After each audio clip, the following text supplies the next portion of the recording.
The equipment says they have no idea how it happened. Investigators spent hours at the scene of the accident this morning. They say it could be days before anyone can pinpoint why the crane fell. News 8's Kerri Miller has more.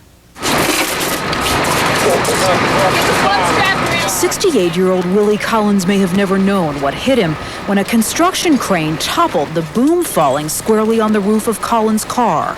We was in the process of filling up, and next thing we know, we just heard a big crash, and happened to just look around and seen what had happened is that big old crane here had fell over in that car, and the power lines down on the ground and stuff. I don't even know how to describe the sound. It just loud, all the power lines.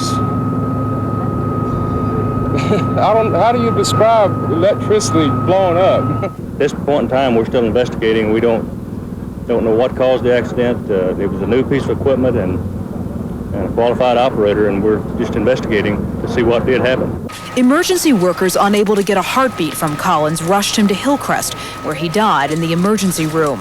His 11-year-old passenger was taken to St. John's, where she was treated and released. The crane operator is reported to have sustained only minor injuries. One of the witnesses who was closest to this accident was a woman and her mother who were driving through the intersection when the power line started to fall. Just a few seconds later, and they would have been victims as well. We're very blessed. That's all I can say is it was not our time to die, and God has other plans for us. The accident caused power outages to 1,200 PSO customers, tied up traffic, and led to immediate speculation as to who was at fault. Technically, Flintco Construction owns the building until it's finished and turned over to Hillcrest, and Hillcrest says the liability will be Flintco's.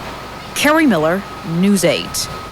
A freak accident at a Tulsa construction site turns fatal on a city street.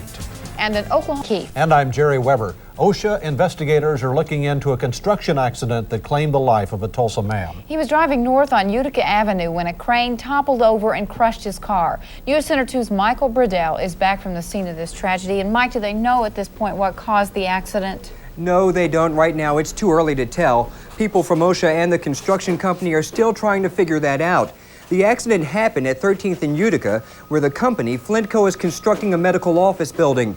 Rescue workers needed the jaws of life to cut through the car to get to the victim, 68-year-old Willy Collins. He died at Hillcrest Medical Center afterwards. His 11-year-old granddaughter, who was in the car with him, escaped serious harm. PSO workers rushed to the scene, and so did executives from the construction company. The rough terrain cranes was changing locations. The boom was fully retracted and just moving to another location. It was not lifting any loads, just traveling to a new setup. And at this point in time, we're still investigating. We don't know what caused the accident. It was a new piece of equipment and a qualified operator, and we're just investigating to see what did happen.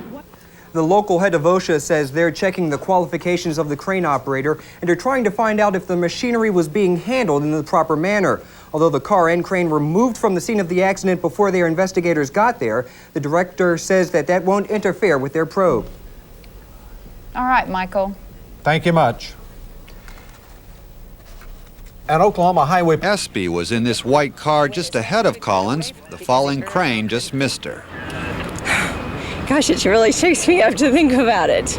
The crane knocked out power to more than 1,000 PSO customers in the area, including this physician's building next to the Hillcrest Medical Center. We just heard sound just like thunder and turned around and happened to see all those power lines on the ground. And it was kind of scary. The crane was being used in the construction of a medical office building. The Flintco Construction Company, which is in charge of the project here, says it's investigating the cause of the accident. One of our rough terrain cranes was changing locations. The boom was fully retracted and just moving to another location. It was not lifting any loads, just traveling to a new setup. And at this point in time, we're still investigating. Hatcher says the crane operator, 24-year-old Kevin Martin, was qualified to do the job. Martin was reportedly shaken up by the accident, but was not seriously injured. Rick Peterson, Channel 6 News. The U.S. Labor Department had found safety violations at the site before. In June of last year, it cited Flintco, the construction company, for 3 serious violations: for a motor vehicle that had no lights, for failing to barricade an area where a crane was operating, and for leaving an excavation area unprotected. Each of these violations cost Flintco $60. A more recent inspection last April turned up no violations.